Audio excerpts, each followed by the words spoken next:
at Auburn, at Mizzou, and in Death Valley at LSU. Welcome, welcome, welcome to the SEC. Listen, man. When I was looking at the schedule reveal, everybody that was already in the SEC is gonna play OU or Texas. So if you keep them on the same level as far as talent, eliteness, whatever, whether you want to say they're elite, average team or below average team, Right. whatever it is, they're kind of a wash when you're talking about the schedule.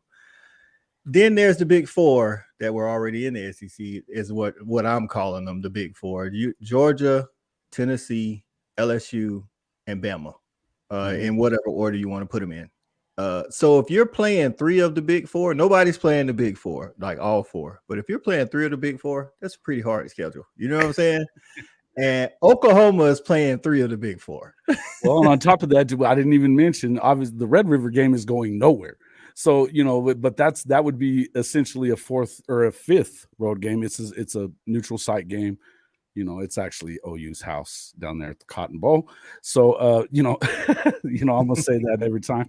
But listen, so you're still, and obviously they're doing a good job right now with what is going on at Texas. I think that with Sark, he's going to have to do a better job he's going to definitely have to do a better job of having his adjustments and things whenever everybody else adjusts, because he loses those halftime leads a lot. Aside from that, he's recruiting at the top. He's got quarterback after quarterback. I think he might be better if he goes with his backup this year, but I don't think he's going to. I think Quinn is going to be the guy. I think I'm in agreement with you. I think Murphy, I think that's his name. The backup is the better, Malik. The Malik, the better of the quarterbacks that are on the roster. But like you say, Quinn Ewers has that experience. When he's good, though, he's elite. But the problem is he's inconsistent. Correct. And and I've said this a ton, and I mean, we don't have to get into a huge tangent about Texas, but here's what I would tell you is the games like the Oklahoma State game, and I call them Okie Light. So if you hear me call them Okie Light, just know I'm talking about OSU. Okay. That's for you, bud.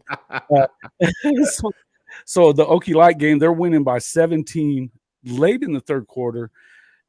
That's one of the very few stadiums in the country that is not situated north and south, end zone to end zone. It's east-west, so you get that south wind that crosses the stadium. It blows like crazy there, and he's throwing deep routes that are getting moved around. A lot of that second half that Quinn looks so bad, I mean, you got Bijan and Roschon, and neither one of them are touching the ball with a 17-point lead. Well, you got to do stuff, and this is this problem, right? Yeah.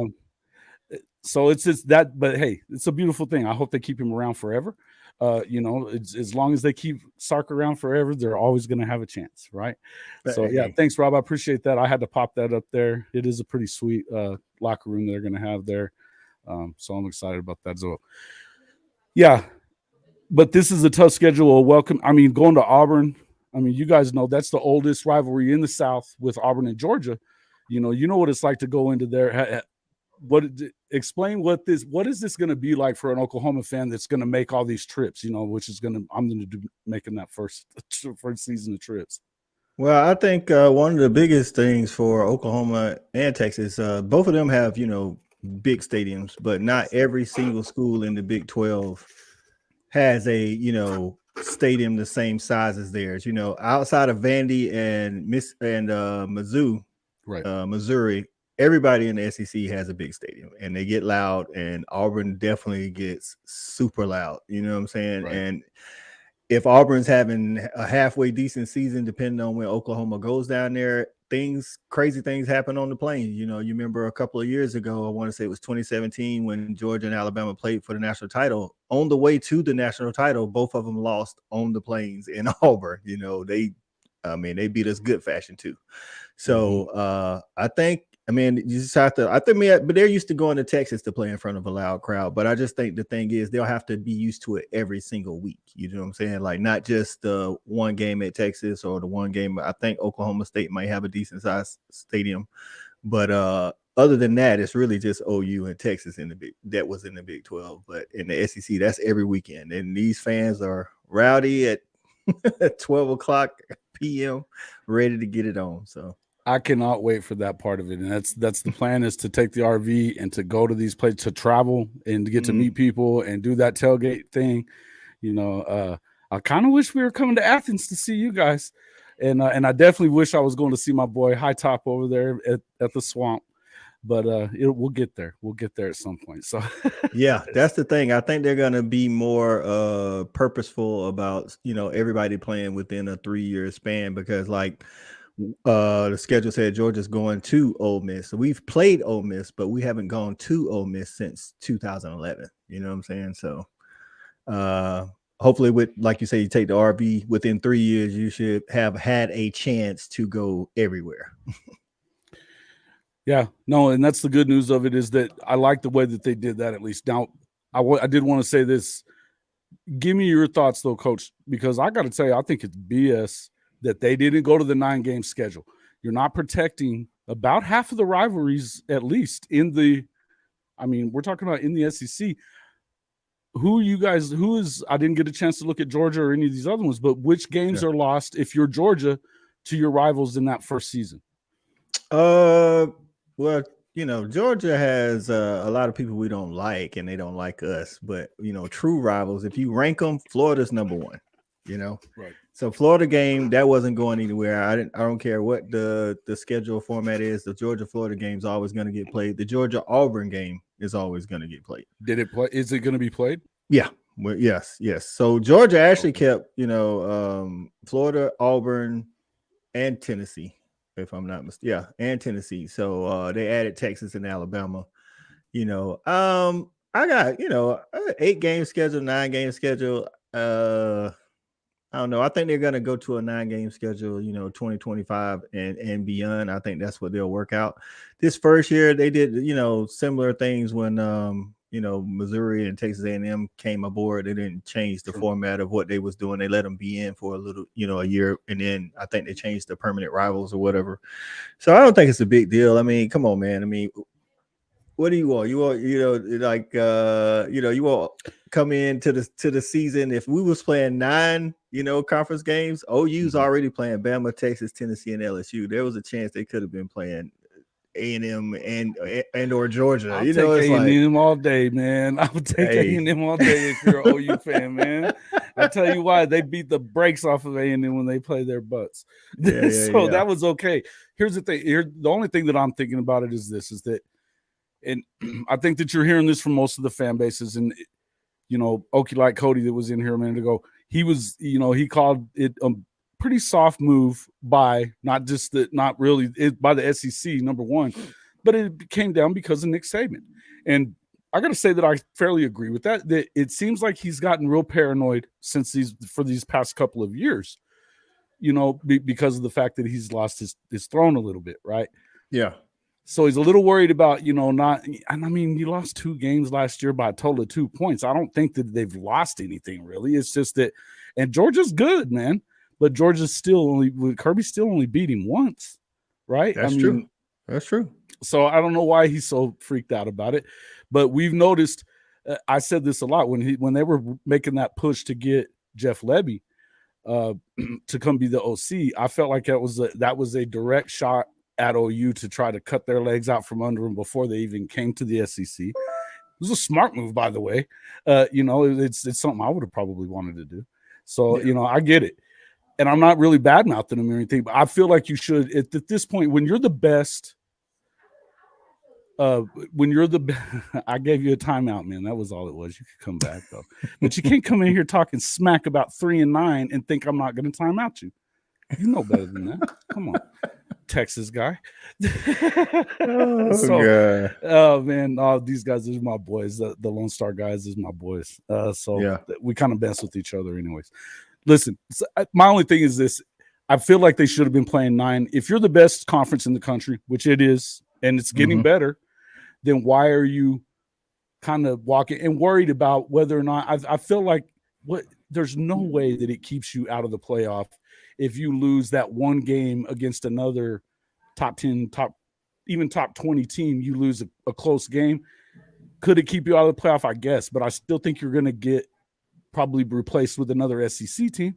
Yeah, right? I mean, like I said, I mean, I don't disagree that people calling it a soft move or whatever, but at the end of the day, Georgia's back-to-back champions, but Nick Saban overall is still the king of college football. And No doubt. hey, man, when you the king, what you gonna say, bro? I mean, if that's the way he want it, For 13 years, hey, he's been talking about 9 games, and yeah, on, man. yeah. but this is a thing though.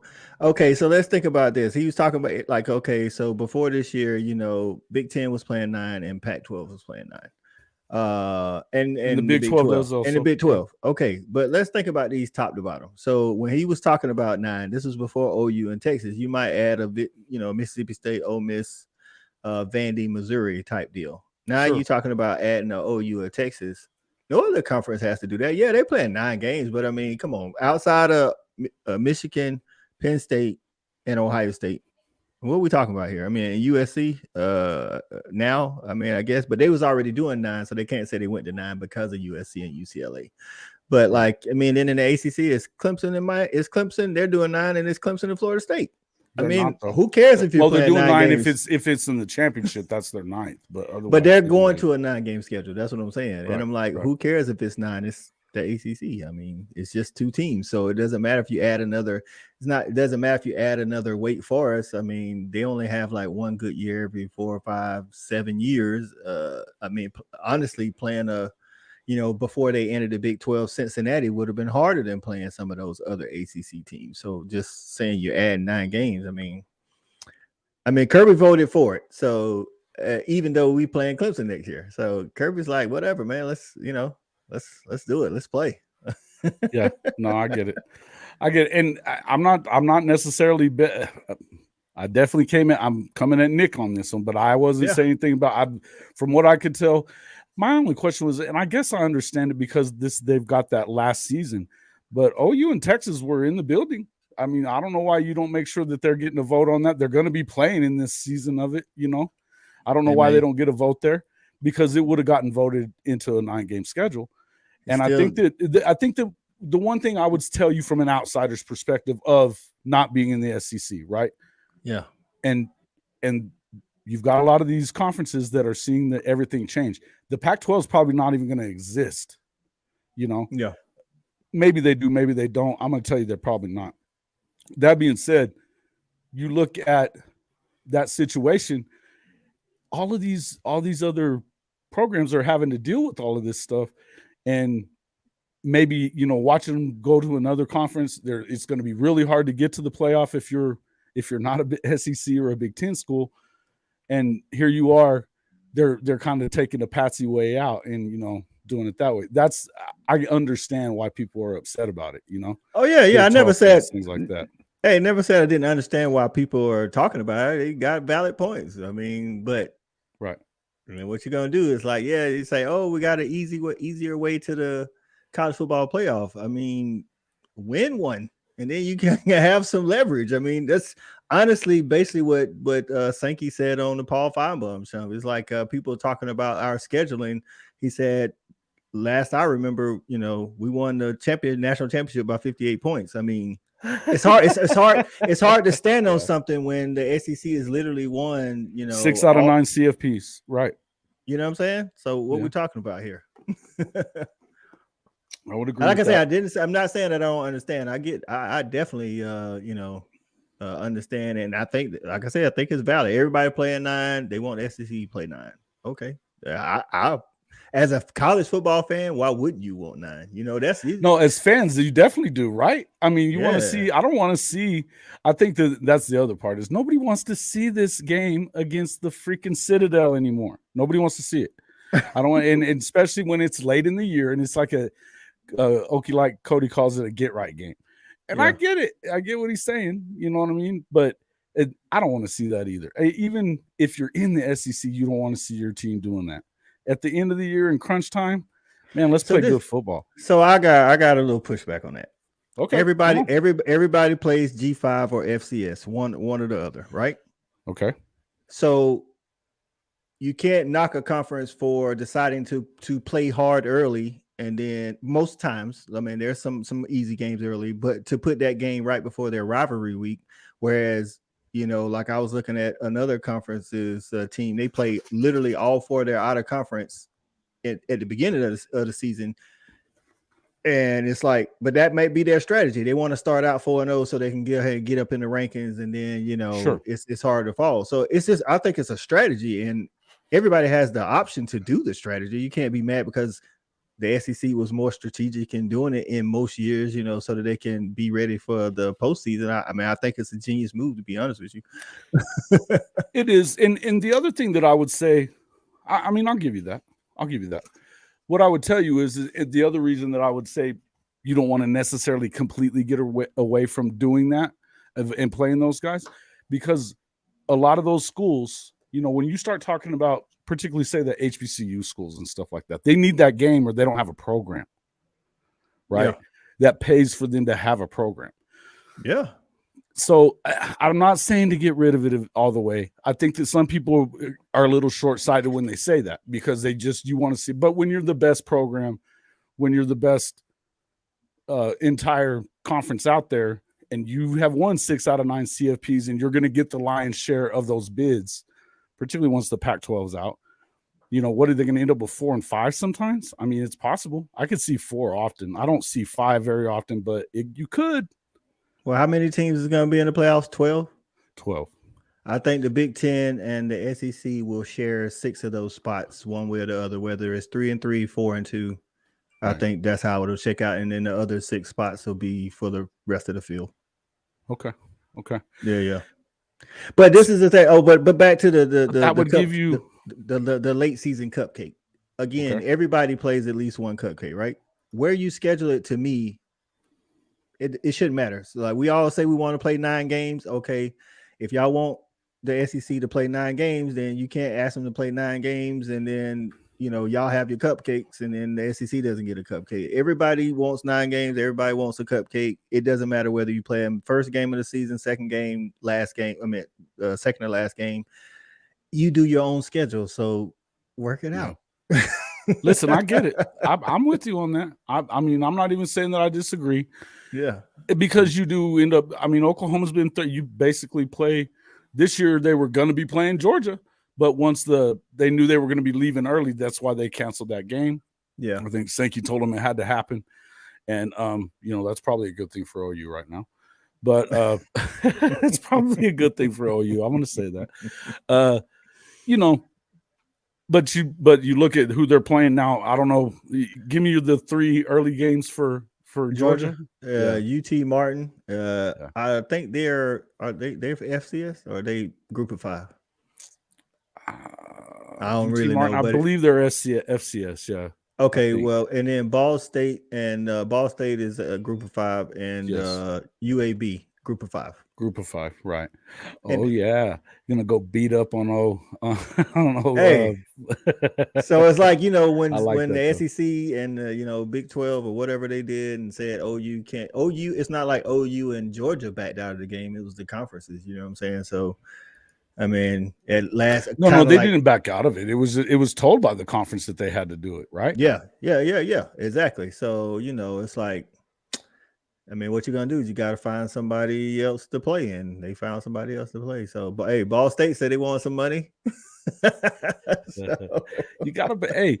And again, I don't want to see college football go away for these guys either. You know what I mean? It's some of these guys that you get an opportunity, and how many times do you see one of these FCS programs that they've got a kid that they end up going in there and they get an opportunity to play against an Alabama or to play against a Georgia, and all of a sudden they're at that school next year. With the transfer portal, that gives you that opportunity to do that. So I think that that's a good thing, and just being able to help pay for that program to remain a part. Like the App State deal. I loved it. The App State went in and beat Texas A&M. By the way, that was awesome. Well, App State does that to people. I don't know why people keep scheduling. They do. They did. Well, they did that to Michigan in the Big House too. We're talking about a tough place to play, though. I don't know if you've ever been to Kyle Field, but that place is rowdy. No, I haven't. It literally waves. The whole stadium rocks back and forth. It is just. It'll make you kind of seasick, bro. I got you. Yeah. Anyway, yeah, the stat guy must be an 18 fan. Where's he at? What did he say? Big No, team plays off early. Stat Guy's my for those knowing, the Stat Guy is my co-host. He's actually a diehard Gamecock fan. Is he? Yes. Okay. Okay.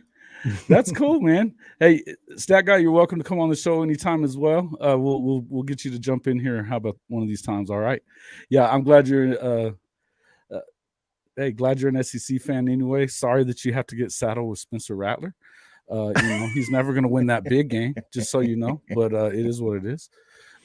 He did beat Tennessee, though. Did beat Tennessee. And he did beat Clemson. He did. Clemson. But yeah, but it did. Never when it matters, man. Never when it matters. They were already out of it by that time. So true. Yeah. I watched him twice, 2 years in a row in the Red River, like gag. So it is what it is. All right. So for you fans taking a look at this, I'm just going to leave this up here for a second. Alabama at home. You've got Auburn on the road, LSU on the road, Missouri on the road, and Ole Miss on the road. And then you get South Carolina at home as well. Obviously, you have the Red River game would be the other SEC game, 2024. That's a brutal schedule, no doubt. That's a brutal schedule. So it's going to be a welcome to the – listen, the one thing I would tell you is if Oklahoma is doing the things that they're supposed to do, they should win most of those games. Even so. Now, first year in a new conference, on the road with some of those, how are you going to deal with it? We're going to find out. We're going to find that out. I'm not going to sit here and tell you it's a for sure thing because it isn't. Yeah. I think that you're going to have to learn the ropes about that conference. You got obviously Tennessee at home as well. Thankfully, that's another home game. I would say the Bama game. I'm giving that one to Bama. I think you can beat Auburn at Auburn. Again, like toss up. I think you can beat Missouri at Missouri. I think you can beat Ole Miss. We'll beat Missouri. South Carolina, I think you can beat them. Tennessee's at home. That helps you. Right. I think that's a toss up. I think LSU's a loss. LSU doesn't lose at home. It's just what it is, especially if it's a night game. I don't care who you got. Yeah, and that's man. Yeah, if you go to Death Valley. Yeah, a night game. It's going to be tough. I think that's going to be pretty tough right there. Yeah, right? I mean Tennessee did them. It was 11 o'clock game. I think Tennessee was just a better team overall, regardless. But yeah, they don't really lose at night. So yeah. Listen, I would tend to agree with that. I think you could lose 2 of those. I think you should win the rest. I think you should probably win the rest. Now, I would tell you that Auburn's also going to be a tough one, and Hugh Freeze can dial it up with the best of them. When it comes to offense, I think that ought to be a fun matching up against those guys. You would think that Brent Venables' defense is going to be a little bit better by then, particularly if they get some of these big defensive linemen that they're in on. So you're gonna have to. Oh yeah, they're going to need them. Yeah. Right now they've got crystal balls, and none of that matters until signing day. We don't have to. I'm right sure of that none of it matters till signing day, but. I would say that I expect that they'll get Stoney, David Stone Jr., and I think you probably end up with Williams Nwaneri as well. I hope that they get Nigel Smith, man. But Nwaneri is kind of there's a possibility that he could end up at Tennessee also. Oh, okay. But who are you guys? What are you hearing about that? Go ahead. Oh, no, I'm just saying. No, I'm saying you're going to need some trench guys. Like the SEC is a trenches league. You need O-line, you need D-line if you're trying to actually win the conference. I mean, you can have some good players, but if them dudes ain't, big, physical, and nasty, you can look at like an 8-4, 9-3 season at the best, unless you can get those kind of guys. It doesn't really matter if you can cover in the back end if you can't get any pressure on the quarterback on defense. And if you can't protect the quarterback on the other side, yeah, it's kind of like, or run the ball effectively. You don't have to be like 3 yards in a cloud of dust, but you definitely need to run the ball effectively to keep defenses honest, or else they're just going to tee off on you. Eric Gray had great season this past year with Levy. He runs the ball very well. Their running back room looks great, and they are building in the trenches. That's one of the things. Todd Bates was recruited of the year in 2020 for a reason. I think that they need to have that. They didn't get those. They got the edge guys more than they were able to get the inside guys in the trenches, right? This past one, but you're looking at Nigel Smith is one of he's top schools is OU. He's my favorite recruit in the entire country. You gotta go watch this kid play basketball. Defensive tackle, he's just a stud, right? And then of course David Stone Jr., man, at IMG, this guy kills it as well. Williams Nwaneri, same thing. Nwaneri, his teammate from high school, Green, is already an Oklahoma player too. It looks like they could get all three. Will they? I don't know. I know that we're also in on Jonah Ajonye, but I'm hearing that Georgia may be in line to get him more than likely. So, because they're also going to get, when they lost out, I think the whole Brown situation that hurt Oklahoma in a big way when you weren't able to get Sammy Brown because he goes to Clemson, and everybody thought he was going to Georgia. Now they're going to go. I didn't think he was. I thought I pretty much knew he was a Clemson lock. Yeah. He fits in their scheme. Like their linebackers run a lot of downhill plays, straight, see ball, get ball type deal. Yeah. Kirby asked his linebackers to do a little bit more. Now Kirby wanted them, not acting like he didn't want them, but I personally think he's going to flourish more at Clemson than he would have at Georgia. He would have done great at Oklahoma too. That defense. Defense was at Clemson. I was about to say Brent Venables. Wes Godwin was up under Brent Venables, so at Clemson, so they run similar defenses. So yeah, I think he would have did great at Oklahoma, and I think he's going to do good things at. I feel like he's an All-American possible candidate in the Clemson style defense at Georgia. Yes. If he would be in a rotation, I think he would have end up being a starter possibly, and then maybe all conference, but. We ask our linebackers to do way more laterally and downfield than what those two defenses do. Sure. No, I get it. And I think you're right about that. As far as Lone Star, it's going to be, I think that Texas is, we talked about this a bunch on your show and mine. That's not the problem there. That's not the problem at Texas. It's never been a problem at Texas is recruiting. They've done what I think that Sark has done very well. Is recruiting the trenches, and he's going to get skill guys. He's going to get skill guys. The same with Levy, same with a lot of these guys. They're going to get the skill kids. But when you can recruit in the trenches, I think they were smart to set up the NIL in the way that they did with their offensive line. Make sure that you're getting those linemen paid because you got to have guys that can keep them big boys off of you too in the SEC as well. So I think you're right about that. I think that it's going to be. I think they're moving in that direction. I think that's exactly the reason they ended up with Coach Venables was to get huge on the defensive side. They haven't been good on defense at least since Venables left. Yeah. This is new to them. They were able to light up scoreboards. I think, anybody who's watched my show will tell you it was all fun and games to go to the playoff, but then you get whooped. Aside from that 1 year that they should have beat, I was in the freaking Rose Bowl. They should have beat the brakes off of Georgia, and they didn't. But I don't know about beat brakes, but that squib kick, it turned things around. Sonny Michel, once he got going, good grief. Hey man, that's not what lost y'all the game, man. What's that? What? Y'all lost the game. They took their foot off the gas too, because he assumed Georgia couldn't score, and we could, but. Yeah, I mean, I felt like y'all definitely had a good shot to win. I don't know about beat the brakes. Like, they were up on a big. They were already up on a big. He made a mistake and let the momentum switch, and then it got. And it was a bad. Listen, I'm not talking bad about Georgia. I'm just telling you. I'm just saying it was a 3-point. Like we got 3 points out of that. It's not like we scored a touchdown after that. We 3 points, and then literally y'all couldn't stop us the rest of the game. So how was that going to change? That's what I'm saying. Like, no, y'all lost because y'all took the foot off the gas, and y'all probably took the foot off the gas, and y'all probably would have ended up beating us by maybe y'all would have ended up beating us 14 at the most. Y'all wasn't gonna beat the brakes off us though. Like y'all still had to stop touchdowns, bro. We were gonna beat y'all about 3 touchdowns, bro. But if y'all was 3 touchdowns better than us, a 3-point swing is not gonna do anything for you, dog. What happened though was the entire that shows that y'all wasn't.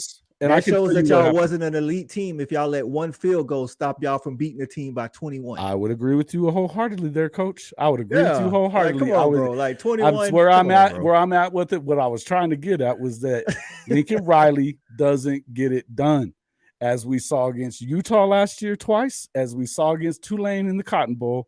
When it gets down into important games, they don't get it done. They don't play defense enough to really kind of put your foot on somebody's neck. Yep.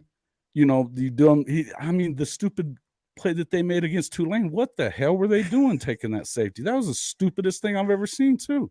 Hey, man. The one thing you can't do is give them the ball back right there, right? Yeah. I mean, you got to listen. In this day and age of offense, elite defenses know how to get stops when they need stops. It's not about shutting people down, and that's one There's thing. no That such Lincoln, thing as shutting anybody down, right? Yeah. Like that's one thing that Riley's got to show that he can do is make the stop when it counts, and he hasn't been able to show that. So, yeah, and that was the whole thing. And as I was sitting there, you could kind of feel the air kind of go out of the stadium there at that point. Yeah, that when you saw it, I was talking about the squib kick. I get it that it wasn't that big of a deal. What it was one of those, what was that? And then you just continued to see the air kind of go out of them, and you could see the momentum switching. Yeah. And when Sony got running, bro. And then the thing is, y'all still had a chance to win in overtime, and then like late in the game on a 4th and 1, a guy that hadn't touched the ball pretty much all game for Oklahoma, weighing about 180 pounds, he tries to run a speed sweep with him. It's like, why not go with the bell cow? The running back y'all had ran for like 200 Mixon, on us. So yeah, it's Joe like, Mixon, why not just run it up the middle and take your chances? And I mean, instead of running against a fast defense, East and West, like that was a dumb call with the Butkus Award winner on the other side. So right, no, it's again, I agree. I'm not trying to like badmouth Georgia there. I think that was the one time that you could have won the whole thing if you're Oklahoma, right? That they at that point they were still big because that was right after Stoops left. And so they were still big along that line. And then you had,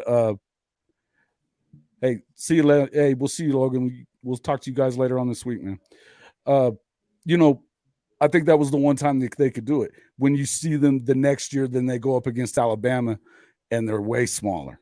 And this is what Lincoln does. He's got a freaking yoga coach instead of for a strength and conditioning guy. Now they got Smitty again in Oklahoma, and the guy's trained 7 Heisman Trophy winners. So that was it was the one time that they had a shot. Then the next year they go up against Bama and they got Kyler, and they got just worked in that first half.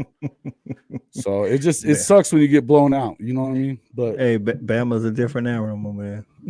Right? Sure is. And LSU the year after that.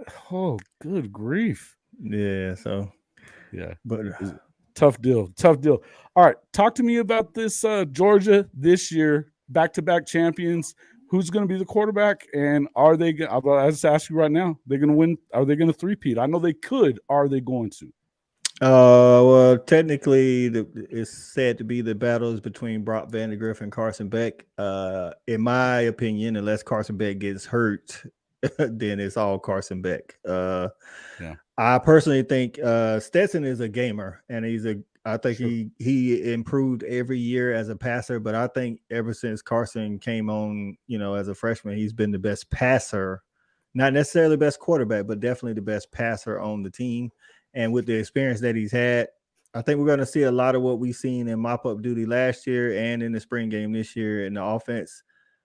It's going to look different because he's not going to run as much as Stetson. But I think it's going to be hard. Basically, if you're trying to beat Georgia, man, you're not coming in with a minimum of 35 to 40 points, then you might as well not even show up, to be honest. As far as a three-peat, this is the thing. It's not just about who's the best team, because if you look on our schedule, I don't think anybody will argue that we're the best team, on our schedule.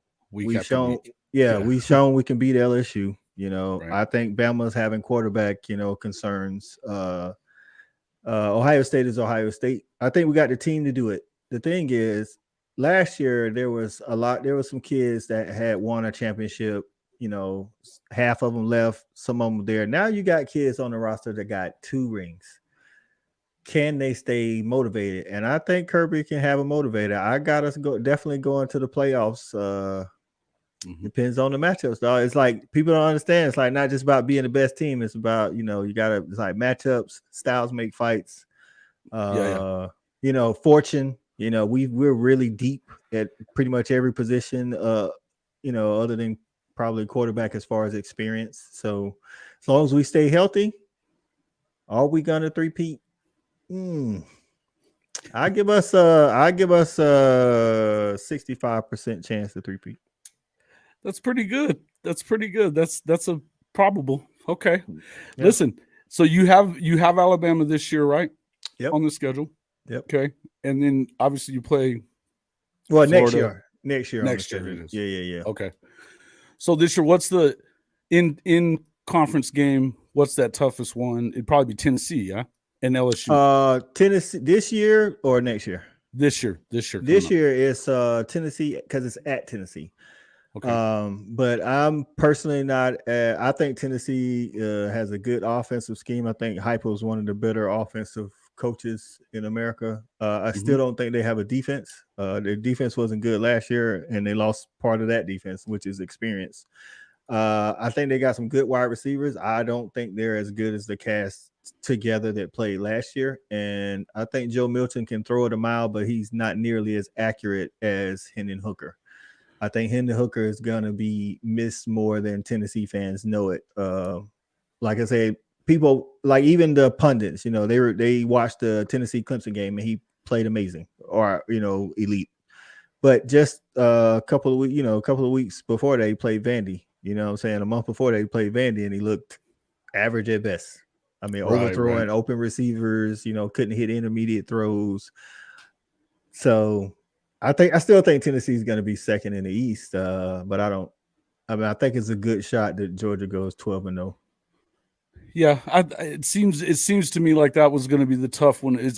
Getting there shouldn't be the issue. I think that once you get there, you might run into something, and that would be because if you look at this past season, I don't think that. First off, I thought that they had the seeding wrong. I think that when TCU loses that conference championship game, there's no way that they should have stayed number 3. They should have went to 4. They should have been playing that first game against you guys. Everybody in America wanted to see a rematch of Ohio State and Michigan in that semifinal game, and then you get the better one. Yeah. They would have been a much better game. And I also feel like Georgia may have – I don't know that you overlooked Ohio State, but I also think you said styles make fights right there. I agree with you 100% there.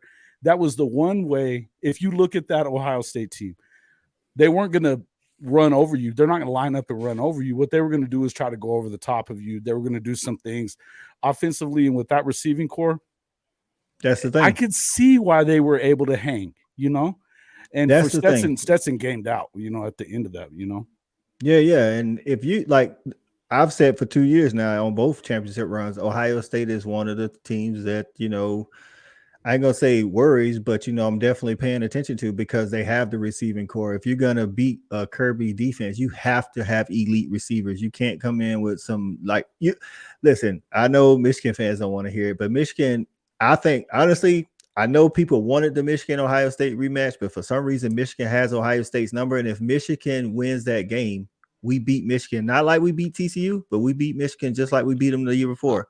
I was fixing to say the same thing. I think they would have tried to run over you and play the same style of game, and that's not what you want to do against Georgia. No, you don't want to come in requiring to run. You want to keep us honest with the run, but you need some elite receivers and a passing game, which Ohio State has every single year. You know what I'm saying? And I think if Ohio State, Ryan Day is Ryan Day is Lincoln Light, man. He's the same dude. They just don't. Yeah. I like Ryan. I like Ryan Day offensively. I think he's shown early that he's trying to get a good defensive coordinator. He fired his. Lincoln Riley stuck with his the whole time he was at Oklahoma or whatever. So I think Ryan Day is at least showing that he's trying to do it. I know Ohio State fans are saying that if he doesn't beat Michigan this year and doesn't win the Big Ten, he could be on the hot seat coming the next season. I think Ryan Day is a good coach, dog, and I think they'll be. I don't think he's a terrible coach. I think he's a coordinator, though. I don't see that he's the same dude as Urban. you know. Yeah. Well, he made a similar, like, I feel like him and Lincoln. I know people like to say the field goal, right? The field goal. Of course, Marvin Harrison. This guy's talking about Marvin Harrison. Really, bro? It wasn't a dirty hit. He made a football play, bro. Like, I was going to say, how is that a dirty hit? Hey, is this Cody, give it up. Professor Cody? Hey, give come it up, on, bro. You gonna come in here with that one? Listen, I'm gonna say this to this. I'm gonna address this hit for one time. Like, everybody always talks about the person that doesn't play against Georgia or leaves the game against Georgia. Tell your coach not to base his offense or team around one person. I mean, Kirby, we literally lose people too that are huge in the game. Literally, Darnell Washington went out in the first quarter. He was by far and away offensive lineman, receiver, running back, tight end, the best blocker on the team. And there was a lot of run plays we could not call because we did not have him in there to do the blocking. Mm-hmm. And he's a threat as well. And I'm like, it's not a dirty hit, first of all. And second of all, like, you were up 12. The problem wasn't the hit. The problem was this is a Gator fan right here, bro. Well, he's salty. It's like, hey man, don't take it out on us because y'all got Napier, bro. I mean, but hey, just a shot. Hey man, I like all college football fans. I actually do a lot of Florida. This is one of my boys, the Professor Cody. If this is who I think it is, it's the F is for Fanatic show, but they called him the Shelton calls him the Professor. Yeah. Hey, the Pitts hit was called a target and hit. The dude got thrown out. Like, what are we talking about here? You know what I'm saying? It's like, okay. As if Brenton Cox didn't do some questionable stuff over the years for Florida and still didn't make a difference. But yeah, come on, man. If that's where we are, guys, hey, look, I don't want to hear any of that. This is football we're talking about anyway. And the Pitts hit, you're right. He got thrown out of the game. And look, and I don't think it was a dirty hit on Marvin. I don't. But this is a football play. It was a football play. They didn't call it. Even if they call it, this is the thing. So let's say they call it, they don't call it. I don't know. Georgia scored 18 in the fourth quarter. The problem with the offense, it was them stopping. But as I was getting to my point, I was saying Ryan Day did, to your point, saying Ryan Day was like Lincoln Riley light. Ryan Day got a CJ Stroud on that last drive right before the missed field goal. Yeah. Ryan Day conceded the field goal. What he did was, on that first run, CJ got all the way down in field goal range, and the very next play, Ryan Day tried to run the ball instead of attacking like he had been all game.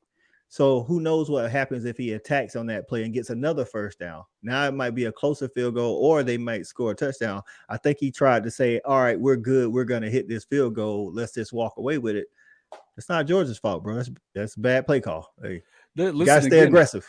Got to stay aggressive. When you have, this is your shot to beat them. And I feel like that was the best shot that anybody had to win that game, right? To beat Georgia was going to be Ohio State just because of the matchup. I think that if this is an outdoor game where you're going to slow it down, you're not going to have that track speed out there on the turf like you do in the dome, right? It maybe changes things up a little bit, but what they had to do was be faster and go up and down the field. And the one thing I would say that I liked about what Ryan Day did was that he cut the quarterback loose. He hadn't run with him in freaking 2 years. And he let him run a little bit. He let CJ run a little bit, and so that changed things up a little bit. Georgia wasn't expecting that. You hadn't seen it. No. And CJ Stroud balled out, man. Like, and if Ohio State fans are correct, and Kyle McCord is this all-world quarterback, I think they'll be right back there because their receiving core is better, even better than it was. It has to be number one in the nation. They get both their running backs, so I think Ohio State again, like it could. And see, this is why I can't be like, well, Georgia's definitely going to win it. You know what I'm saying? I'm pretty sure if we get a rematch with Ohio State, they'll have some of the same, advantages that they did last time. I think Kirby will be better prepared, but you just don't know. But we could get to the playoffs and Ohio State makes it, Georgia makes it, and then Ohio State loses in the first round to somebody else that's, maybe Michigan, if they actually, because Michigan seems to have their number, you know what I'm saying? It's about matchups. So absolutely. And I think that and that's where I think Harbaugh would have messed that up. Although I will say this, I expected that when they went to that game at the Shoe, that he was going to do what he always did and try to run over them. Yeah. They went up top they went up top there. They had some receivers and they got a big arm out of their quarterback there. And, they look good. They look good. But there's something about Jim Harbaugh that they seem to choke it up once a year too, man. And again, it's hard to say that in view of the fact that the year before that they had to deal with Georgia and they ran into a buzzsaw with it. Yeah. I also feel like poor TCU, man. You guys got that close game, and Kirby was pissed, and there was no way it was going to be close in the championship game. Kirby, man. You're right. Kirby was out to say, "Hey, man, we're going to destroy these guys." Leave no doubt. Right? Oh man, because he was all over Stetson after that Georgia. He's got to play better. He's got to play better. And Stetson threw for 340. That's what I was like. I was like, he's got to play better. I was like, man, he made like one mistake in the first half. What are you talking about? Hey, it was excellence. Excellence demands excellence. So yeah, and obviously he'd been preaching it at Stetson because he was talking about that, there as well. Look, I feel like I wouldn't bet against him, but I can see exactly what you're talking about. That you're going to have one of those programs is going to step up and take a big shot at you. I would not count Alabama out of anything. You're going to end up having to the chances are you could play them in the conference championship game. I still feel like LSU is a dark horse. I mean, I think it's all about what they do. I think they get it. I think LSU gets Alabama again because of the quarterback situation for Alabama. I don't think Nick Saban feels comfortable about either of those guys they have back there. And out of 10 games, Ohio State wins 3, maybe. I give Ohio State 4, maybe 5. I'm telling you, it's the matchup, man. I'm telling you, those receivers. If this team ridiculous. With these receivers, I would agree that they could go toe to toe with them. Yeah, but I also feel like you don't have the offense. You haven't had the offense yet at Georgia that you could. What happens when you get that? What happens when you get that Heisman guy? Then what? You know what I mean? Who knows? Carson Beck might be him. That's what I'm saying. When I'm not saying they've been bad on offense. I'm talking about they haven't been full octane. The full octane deal. And if you add that to a defense, and you saw that a lot at Alabama, there was some seasons that they had just as good an offense as they did on defense, and that's when they just kill everybody. Yeah, I think that if you come up with that team, then yeah, man, if this quarterback is that good, maybe that is what you get, because running backs, you're never having a problem with them. Those guys are unbelievable. SEC schedule full of bangers. They did it right as opposed to the Big Ten's choking it on their first 16 team schedule. You're right. I'm not gonna. I'm not gonna disagree. I was about to say I have to agree with that one. The next year's schedule for the SEC, as a college football fan, like it can't get here fast enough. As a Georgia fan, hey, bring them on. Kind of wait on it. Yeah. Well, at the end of the day, I just care about the trophy. So, sure. But as a college football fan, as content creators like you and I, this schedule is what we dream for. You know what I'm saying? Oh, dude. I mean, we've talked about this a lot, because the channel's growing, and congratulations to you on your channel, man. You guys have been killing it. You've got a couple of channels that are killing it right now. So that's awesome. Love watching your show, by the way, guys. Make sure you get over to Fan Addict Sports Network and check him out.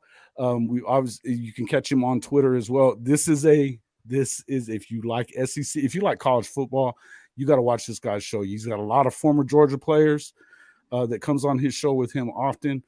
JJ comes on his show with him quite a bit. JJ's supposed to be here. Where you at, JJ? Come on, right? Now. Where you at, Jay? That's right, JJ. Where you at, dog?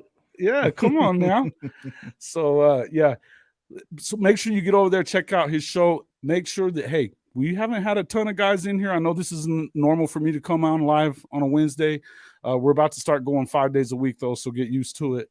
But make sure that you hit that like button, and if you're not already a subscriber, please become one. We'd appreciate that. Okay, what are we talking about here now? Napier. He's talking about Napier. Listen, man, I'm gonna be honest with you. Just going off of social media, going into last season, I'm telling you, man, Florida fans was giving Napier like the business on social media, and I don't know. I think Everybody's giving Napier the G5 Billy the business, man. Yeah, man. I'm like, bro, like it was like literally his first, come on, man. Like give the man some time. Now, do I You think got to give him he's some time. Same thing with BV, man. They're a killing it. great coach? I don't know, but he's right. They have to have the elite speed on the outside. Listen, man, if you don't have elite wide receivers, and I'm not saying that they have to go for 1,000 yards apiece, they just got to be able to make plays when plays Take the need to be top made. off. Yeah. And it's like, that's the thing. Like Ladd McConkey had I think 700 yards, but nobody could check Ladd, So it's like, you got to have guys on the outside. If you don't have elite guys on the outside, I mean, you're a New Year's Six bowl team at best. That's at best, like I say. So he said Ohio State can't go 1-2 I like this statement. I would tell you that this is they won like 12, 13 in a row. Hope I'm saying this right. Is that Kalani? Kalani? Okay, so Kalani. Yeah. The reason why I say that is because this is why other conferences. This goes back to why other conferences are pushing for SEC to have 9 games. When you play somebody in conference, especially when you can match their talent, every year, every year, year in, year out, you learn their tendencies. You learn, how to. It's easier to know what's coming when you only play a team once. It's like when Boise State was beating everybody in bowl games because nobody really, film can only show you so much. That's why I say they probably could win 4, maybe 5 against Georgia, just because of the matchups, with those receivers. If they're keeping Marvin Harrisons and Emeka Ibukas and guys like that, hey, man. And that's the one thing is they got a shot. I think that they're going to have a shot. I think that, I answered this question in there, but top 4, Georgia, Bama, LSU, Tennessee. I don't think that Bama is the top 4 team right now as we speak. I'm not telling you that they can't get there. I think that right now I look at Clemson. I think you should be very afraid of Clemson right now. They've got Lincoln Riley's brother and they've got defense. If they can dial it up, this could be a very, very dangerous football team, and they're not going to really have to deal with anybody but Florida State. And I think Kim may have been referring to just top 4 in the SEC. Okay. If we're talking about top 4 in the SEC, Kim, in 2023, yes, I definitely agree. Okay, I'll give you that. I definitely agree that those are the 4, 2 in the East, 2 in the West. I definitely agree. Yeah. Yeah, and I would also throw out there though, but I feel like you might see Ole Miss kind of do something there. If he can get a little better play out of Spencer Sanders than what Gundy was ever able to do at Okie Light, you got a chance there because he's dynamic. He can. It's just they put him in stupid positions too. It seemed like we'll find out. I don't know that you can give that to Lane just yet until he does it. Yeah. But I could also see him doing that. The other team that I would tell you, talent-wise, that could cause some issues for any of those teams out in the West would be A&M because of the fact that they got Bobby Petrino calling plays, and they are going to be good on defense. They didn't have a problem on defense, and now they got Petrino calling plays if, of course, Jimbo lets him. Yep. Yeah. That's what I was about to say. Me and Stat Guy was talking about that. I know when you're talking about character, Texas A&M couldn't be further from the place that you want to send your child. But Bobby Petrino knows how to put points up. But is Jimbo gonna let him have enough control? Because sometimes defensive guys, they're kind of hesitant about giving up the reins of the offense. You know what I'm saying? So we'll see. Yeah, I think he's talking about somebody. It's a comment that keeps asking if you want hat designs or something like that. Oh no, he's talking about me because of Clemson. He's talking because I brought that Clemson up. The hat design, man. I can spam y'all if I want. It's my stuff. It's my merch store, man. Y'all suck it up, Buttercup. That's right. No, that's good stuff though. I'm cool with the whole thing with Clemson. You can talk all the smack you want about them. I hope I'm wrong there, by the way. But I think they're good, man. I think Cade Klubnik is going to be really good with Riley's. I do, man. I think he's going to be good with this guy. You're going to see a difference. I think he'll be okay. They still don't have, again, what did we just talk about? You got to have those guys on the outside. I think they got some pretty good guys, but I don't think they have elite guys on the outside. And like I said, DJ wasn't the best quarterback. I'm not saying that it wasn't, he wasn't a part of the problem, but he wasn't all of the problem like He people think. wasn't all the problem. I think Like, DJU was fine. I I think they had a bad coordinator though. they had a bad coordinator, but also like if you think about when Clemson was really doing it, they had the T. Higgins, they had the Mike Williams, they had the the Sammy Watkins, those type of guys. They're the last good wide receiver at Clemson, like elite wide receiver, was Justin Ross's freshman year. And I mean, DJ came in and Justin Ross, he didn't get that Justin Ross. That was in 2018 when they had T. Higgins and Justin Ross and they won the championship. So he didn't get those guys. I mean, they couldn't, really separate. And they kept trying to run DJ, and DJ was like, man, I want to throw the ball. No, yeah. And I mean, shout out to DJU, by the way, man. To get your shot over there at Oregon State, man. Love that guy. And I love his family. I think that they're going to do a good job. He's going to do a good job out there. I think it was a bad situation for him. They expect a lot because of what they had just had. You go through, you win 2 championships, you go to 4 championship games.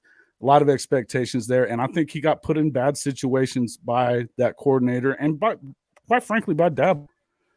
I just think it was a bad situation for him.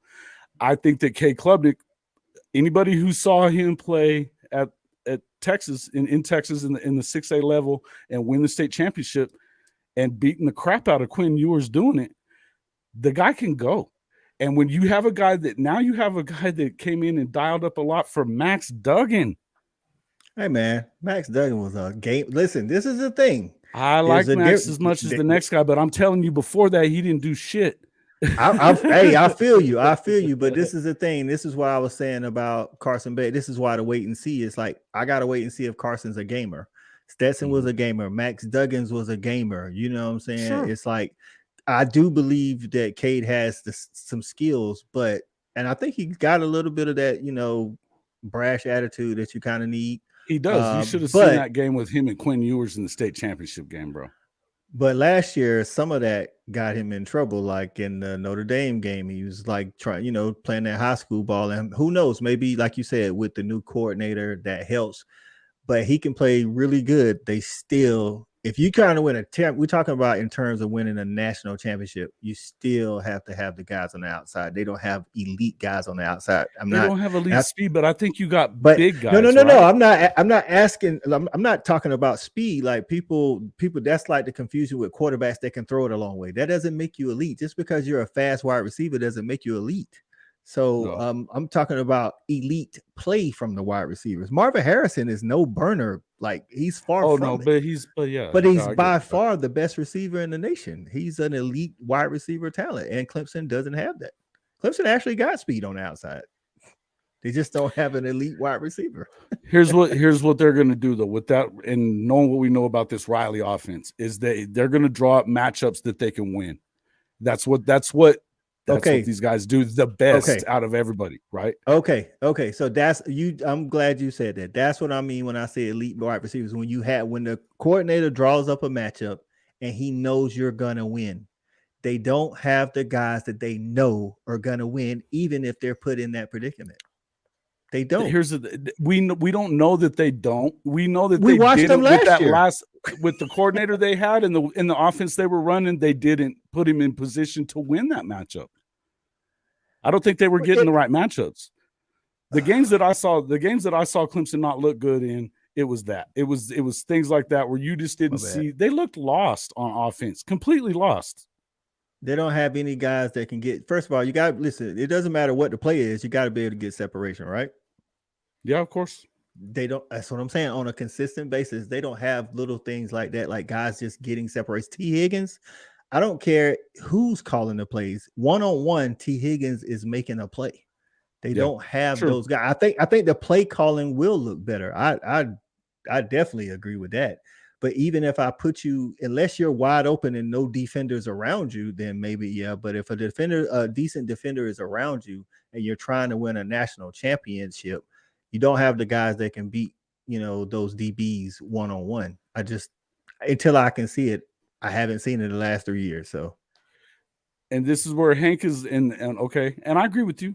But I'm also willing to tell you, I don't think that coordinator knew how to draw up a play. You know what I mean? To where you're getting it. Hank's saying it right here. How did Drake Stoops get so many first down catches? How? Because they drew it up correctly for him to do it. I mean, Drake's not a big dude. He's a little guy. He's not got a lot of speed, but they're going to get everything you're saying. I never said that you had to have, though. I never said you had to be big. I never said you had to be. Not even talking about that. I'm talking about the drawing up the play. Okay, he drew up the play. Okay, so he drew up the play. He put him against a linebacker. Obviously, Drake Stoops got open, didn't he? He still has to get open. It doesn't matter what X's and O's you put on the paper. Did Drake Stoops get open? What I'm getting at is that I feel like, yes, he did. Yes, he did. And I'm not arguing with you so much as I'm saying, what I'm telling you though, Coach, is that and I hate the Rileys, brother. I hate them. After everything that's gone on, I'm not a Lincoln guy. What I'll tell you is they do know how to draw up these plays that'll get some of these guys that aren't getting open. They're going to get them open. Okay. I never disagreed with that. I never disagreed with that. They still have to have elite play from the wide receivers. It doesn't matter. It doesn't matter how many good plays you have. You still have to have elite wide receivers. Some guys dropping passes. Sometimes, like I say, it could be a great play, and if you run the route right, then you get open. It's not just okay. I'm gonna draw up this play. I'm gonna dial you up a seam route, and you should be open. You still actually have to go out there and get open. They don't have those guys. It doesn't matter that they're changing the plays. They gotta have the guys. It doesn't matter. The only thing I was trying to say was that I feel like you may end up seeing that some of these guys might be a little better than that, because they're getting coached. I think they will. I think they will be better. Will they be elite? We were talking it started out talking in terms of national championships, not just being better. Being better, that's not Clemson's standard. Clemson literally has it on the wall. Best is the standard, and that won't be them. Sorry, that's my opinion. Even with better play calling, that won't be them. Okay. I think that, in my opinion, I felt like that was the difference with them in the last couple of years. Now, I mean, until they do it without having Coach Venables there and some of these other guys, and they get those guys on the offensive side that we're talking about, then you're probably right. You got to see it before you can buy into it. I would agree with you on that. I would definitely agree with you on that. But there is a product of the scheme that I was saying that I think it's going to help Clemson. That's what I was getting at. I agreed. It will help him. I was talking, like I said, we started the conversation. Winning the whole national championship. Talking in terms of national titles. That's different. Winning the ACC and winning the national title, that's two different things. I mean, I agree with you there. They won the national title. I mean, they won the ACC championship with DJ. So, no, I agree. And I mean, wow. And really, it's like I said, I didn't feel like DJ, the games that they lost, even, it's not like he was god awful. It's just, it seemed like they never got out of second gear. You know what I mean? It's just, it was such a weird way that they would call the game. I just wasn't a big fan of any of it, Think back to when Georgia, beat Clemson and sacked DJ 7 times. Some of that was DJ. Some of that was receivers not getting open. Some of it was bad play calling. I think it was a combination is what I was saying. Yeah, and I agree with that. Hey, man, and Georgia's going to get on you now. So there was one of the things that I said about Dylan Gabriel this last year, and that we better not see it this season, is that you can't take some of those sacks, man. You got to throw the ball away. You're going to have to do it. You're right. Can I address Hank's comment right there? Please, go for it. So, hey, don't get it wrong. Hey, Brock Bowers is arguably the best player in the nation. He is. And Todd Monken was one of the best OCs last year. And he drew up a lot of plays, and there was a lot of times Brock was getting open. Go back and watch some of Brock's best catches. He made a play on the DB. He wasn't wide open. He made a play on the DB. It's just what it is. Like one-on-one, you have to still – great play call, because Todd Monken did his thing last year. He still had to he put it in position where nobody could come over the top and help that DB. So he left that DB on the island with arguably the best pass catcher, in the nation, other than Marvin Harrison. And he made the play. Clemson doesn't have that. That's simply what I'm saying. Okay.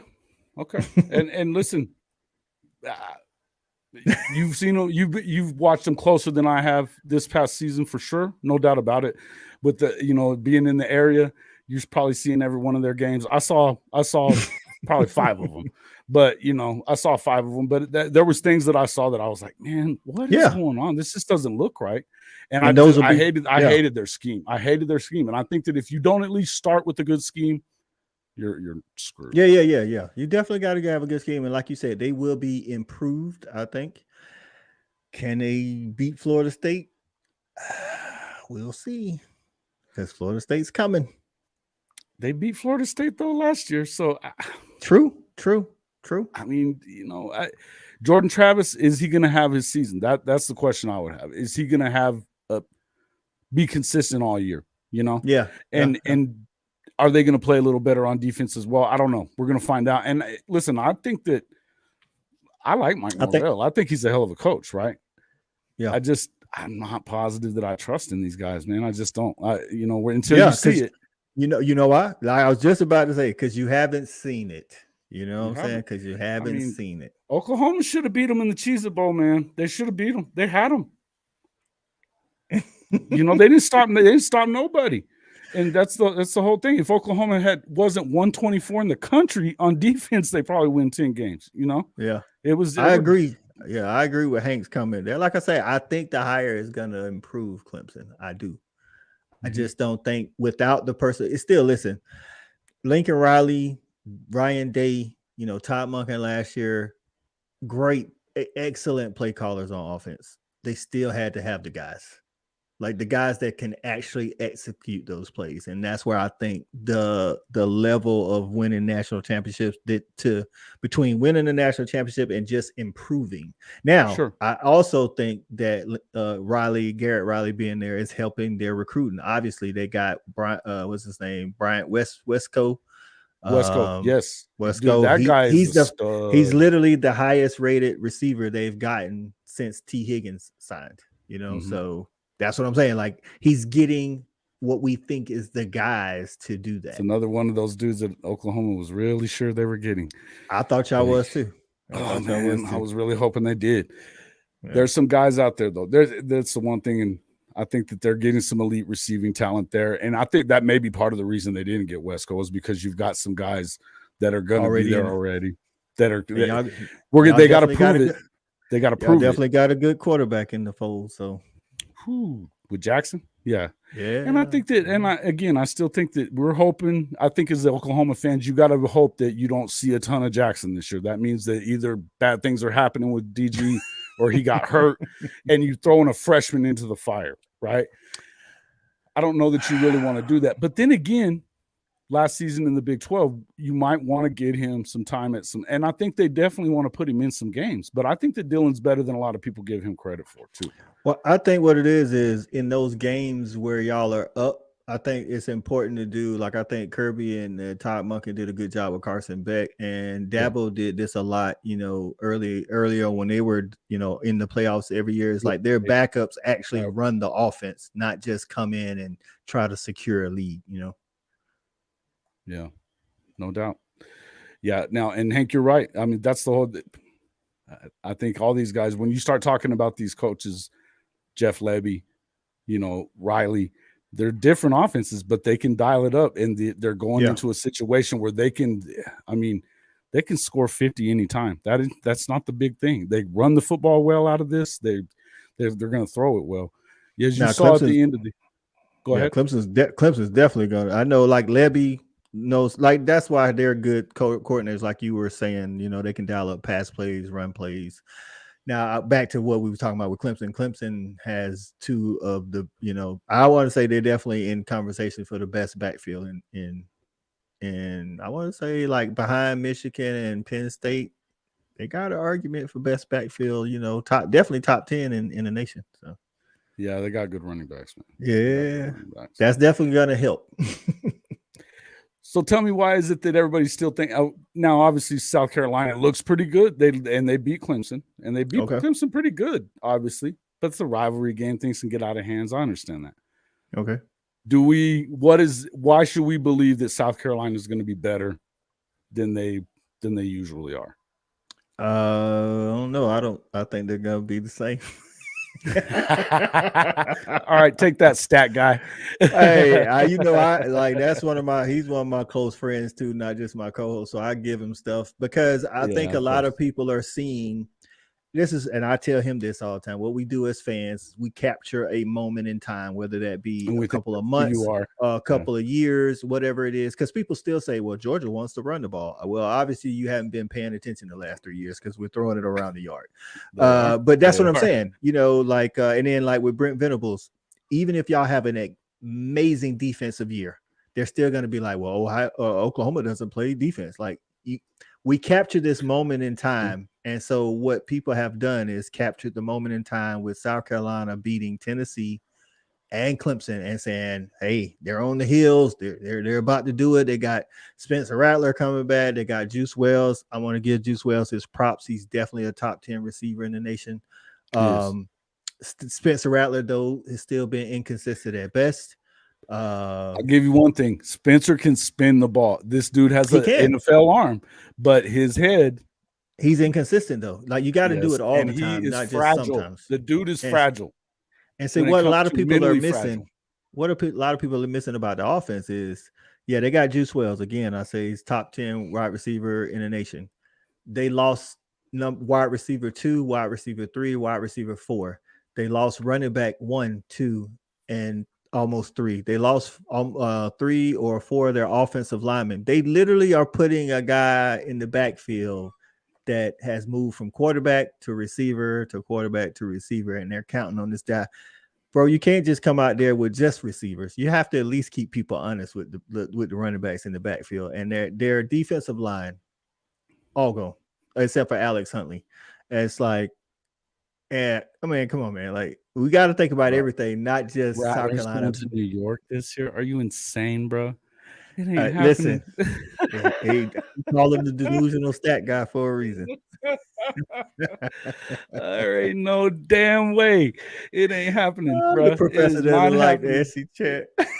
It get loud in there, though. It get loud It in does there. get loud SC. in there, man. It gets loud in there. It does. I actually have a friend of mine that when I was in the military, he played baseball at South Carolina. And so, yeah, he hates Clemson. And I mean, he's one of my boys, right? And the dude was, and the South Carolina boys are crazy. South Carolina boys are crazy. I try to tell people, man, like, as far as you talking about hating your rival, until you live in the state of South Carolina, people don't really understand how bad Clemson, South Carolina, the rivalry to me, like, I always put Michigan, Ohio State at the top because I feel like, they just over the top with it. And I think there are some contenders for, second and Red third River and fourth. game.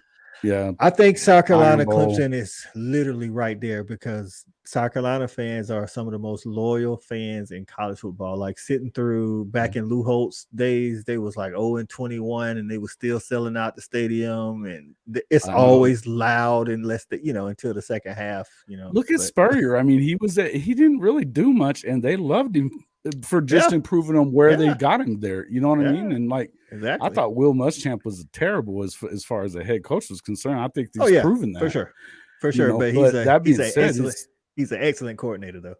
Oh, no doubt. He was great when he was at Texas as a coordinator. That's why he was head coach and waiting there. The dude knew what he was doing. No doubt about that. I think that, and I think he's doing his thing. He's going to keep doing his thing as a coordinator. Most loyal fan base went through 0-21, still selling out. Hey, man, I get it, man. And that's what I was telling you about my boy. He said the same thing, man. We give him, I'm like, man, why? Who cares? It's a good thing you played baseball because football team sucked. And he'd be like, bro, I don't give a shit. He was like, we still going to be there. He said, we still going to be there every week. We're going to be there every week. So it's good. And listen, and I'm a Beamer guy. I like Shane. I like him. I think he likes to talk mess. I like to hear that, and especially the SEC coaches, I like it when they get out there and get a little rowdy, Sometimes you got to do it, man. Look at Hank taking a shot at Oklahoma State. Hey, Okie Light shots are welcomed in this channel at all times. Listen, man, we here in the South, man, we say Gundy is like, listen, I'm a Georgia alum, love Mark Richt, but he just couldn't get over the hump. And Gundy is basically Mark Richt. If he's not that good. 9 or 10 wins, dog. 9 or 10 wins. Bro, hold on, though. You want to talk about this stuff? We're going to talk about it now. The Big 12 has been a dumpster fire for about 12 years. This 9 and 10 wins of all of them. Yeah. And he still chokes his ass off when it comes time to win a damn conference championship. True. Every time. And it's time to win a game, you blow it. Lincoln handed you the damn game because he wasn't going to get to take the SC job and recruit the way he wanted to and go poach everybody's damn players if he had to hang around for a conference championship and possibly a playoff run. Yeah. They threw that game to him. And what does he do? He chokes it up the next weekend against Baylor, a team that, good grief. They beat the brakes off of them during the regular season, and they can't do anything. Mike Gundy is mediocre Mike, man. That's it. He's mediocre. He definitely made it further. He had some BCS bowl wins and a couple of times we won the SEC a couple of times and had some shots to possibly get to the title game. But I was just saying, in theory, like, he wins, 8 to 10 games every year, just can't get over the hump. And I don't know if Oklahoma State's are they gonna ever? A lot more narrative is what I was getting at, Coach. It's just a lot more narrative because they love him on him everywhere else. Some bitch. The dude don't have to win nothing to be. It keeps a freaking 5-year rotating contract and he's beaten Oklahoma 3 times in 19 years. Yeah, 3 times. Yeah, that's a little different, Mark Richt. You get your ass fired if you were Oklahoma and you lost. If you lost 3 of 5 to Texas and you're OU, bye, get out. It's just gonna be that way. Brent Venables, the heat is on, baby. They're gonna beat Texas this year. They can talk that. So okay, let's talk about the Pope choke is real. That's funny. So what happens if y'all lose to Texas 2 years in a row? Do people start? I think chattering? It's going to depend. They start chattering. I think so, but it kind of depends on what happens. If you go in there and you get blown out again, yeah. Ooh. What people aren't remembering about that, and it's easy to just sit there and look at 49-0. They didn't have a backup quarterback. They just didn't. Yeah. The guy that should have been playing got something in his eye or something. He was had been General Booty. Maybe he was going to be good. Maybe he wasn't, but they didn't have nothing. When Dylan went down, and it was a bad hit against that guy from TCU also, cheap-ass hit. But when he went down, they were in trouble. And I would tell you that a lot of the rest of the season, they called plays like that to where we ain't getting his ass hit no more. We can't afford to. Now that you got Jackson in there, you can open up that offense, let him get out of the pocket because Dylan's too small to be standing in the damn pocket forever. You got to kind of use him the way you would use Baker Stetson even, that they let him run outside the pocket, make plays with their feet, let him be a gamer, right? Yeah, move the pocket. He's never going to be that prototypical Jeff Fromm guy or, Matt Stafford. That's just not who this guy is, right? Gotcha. Now, Jackson is, he's 6'3", 6'4", big arm, and he can run too. But that's not who you got in Dylan.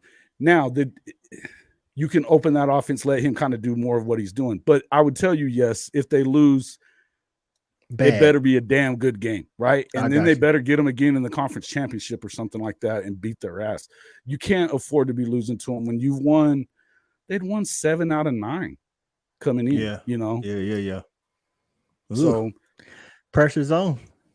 I think the pressure's on anyway because we just don't know whether or not BV is a head coach. We know that he can recruit. They're recruiting.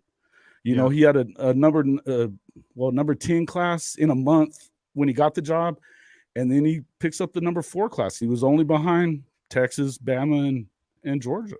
Yeah, in recruiting. So they're recruiting the right way. I think that if they can show that they need to win 9 games. I think that that's what I was going to ask you. Like, how many games is a good number this year?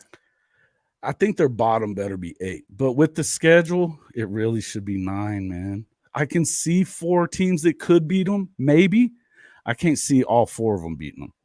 Okay. Does that make sense? You know what I mean? Yeah. I can see you go to BYU. That's a tough place to go play, and it'll be a night game. Always. That's going to be a night game. So, hey, Coach, what's up, man? Listen, you go to I could see that one being a loss. I could see Texas. I'm not going to give that to them. I think they're going to beat their ass. but then UCF, you get them at home. Yeah. Kansas, I think, is man, scary. Kansas is scary, bro. Hank's that calling guy, that dude. He said, Hey, I'm telling you, Lance Leipold is one of the best coaches in the country. Nobody knows who the hell he is. They will soon, right? They better pay that man. They better pay that man because they went from 2 wins. Yeah, I think it's a 9-win floor, man. It is. I get you, Hank. I'm giving you that. And Kim, I think that they could back their way into 10. It just kind of depends on how it goes. I don't want to drink that Kool-Aid because of what I saw last year. But I think when you look and see what they did in the portal, there's no way they can get worse. Deshaun McCullough, wait till you see this cat, right? Okay. Wait till you see this cat. He was a freshman All-American in Indiana. Loved him. Rondell Bothroyd from Wake Forest looked like, I mean, we love him too. I think some of these freshmen, you're hoping that, I think PJ Adebawari midseason probably ends up on the defensive end and doesn't come out, but it'd probably take him half the season. Peyton Bowen, if he gets in, he's never coming back out. I mean, there was a reason he was a 5-star guy. He was running step for step during the spring game and made a play on the ball for an interception with the elite speed receiver, and he kept his, you see a lot of those DBs that just keep their head to the back of the ball. They just running with the guy. That's not what he did. He tracked it, made the pick. It was a great throw. He just held on to it. Okay. I like it. I think that they're going to be better. Are they going to be great on defense? Probably not. They're still probably a year away from being. I still feel like year 3 is probably going to be the year that you really see what. And again, it's tough because of the fact that you just have. Okay, yeah, I got you. It's tough because of the fact that you have, first year in there is year 3, so it's going to be a big season. You know what I mean? But to your point, that's the year to get better. You know what I'm saying? If you're saying year 3 is going to be the year, then that needs to be the year because of the schedule. Like I say, I think Oklahoma got hosed, but you think they got hosed on what? The schedule. Like that schedule, like I said, there's a big 4 in the SEC. Tennessee, Georgia, LSU, Bama, however you want to roll them. And Oklahoma got 3 of them. Look, man, I get it, man. And it's a welcome to, as I said in the start, it's a welcome to the SEC schedule. The one thing I would be worried about, because I do think they're going to be better, they're going to be really good on defense by then. They should be. But as is the first-year quarterback coming in, and you're coming into the SEC, that's tough. He'll have a if year. Jackson is. Yeah, but he's on this. He's on the team now, and like that's why I said it's important that when you guys are up on teams, when he comes into the game, that he runs the offense. It's not just try to secure the lead. He actually goes out and tries to move the ball and score. No, I get it. I'm with you, man. And Coach, I want to tell you, appreciate you coming on the show, man. I've been watching you and stuff, and I'm excited about this season. I want to, as we kind of move through all this stuff, I'm hoping that we can start, having some of these creators, my favorite guys, maybe pop in once a week. I'm going to be doing 5 live streams a week, so we'll find a spot for you if you're willing to do it. You can bring your stat guy with you, and don't start that trash talk, bro, right away. Here we go with that 5-7 shit. They weren't 5-7; it was 6-7. But no, thanks a lot for coming in, stat guy too, man. You're welcome anytime. We're gonna go ahead and cut it here. JJ missed us. I guess he decided he needed to work. He has some stuff going on. Folks, thanks a lot again for got to get over. Let everybody know how to find you there, Coach. All right, yeah, man. You can find me on YouTube at Fan Addict Sports or Fan Addict Sports Network. Like it says above my head, IG and Twitter is Fan Addict Sports as well, man. I appreciate you having me on, man. Hey, man, it's been fun, and I know we kind of mixed it up a little bit, which is the funnest part about any of this. It is. But we'll definitely, folks, thanks a lot for coming in. We are going to go ahead and get out of here for tonight. See you guys here in the next couple of days. We'll be posting it, letting you know when to come in. But you guys go over there, check out the coach, subscribe to his channel. And, you know, if you want to see great college football content, the guys that come on this show are always the guys that have great college football content. That's who I want. That's who we're going to have every time. So thanks a lot, and we'll see you on the next one.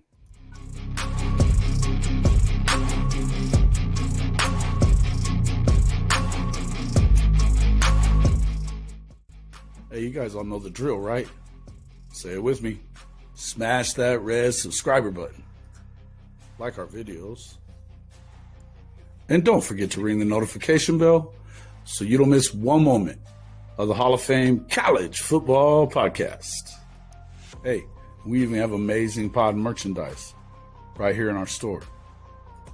Hey, while you're here, don't forget to check out all these other amazing channels and subscribe to them too.